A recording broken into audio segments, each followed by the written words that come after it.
தன்னை மறந்து மண்ணில் விழுந்து இளமை மலரின் மீது கண்ணை இழந்த வந்து தேக சுகத்தில் கவனம் காட்டு வழியில் பயணம்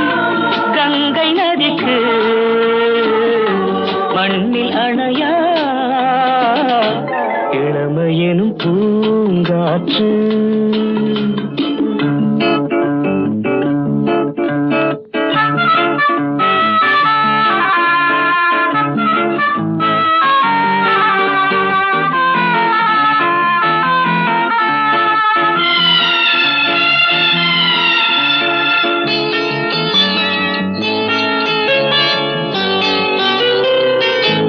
அங்கம் முழுதும் பொங்கும் இளமை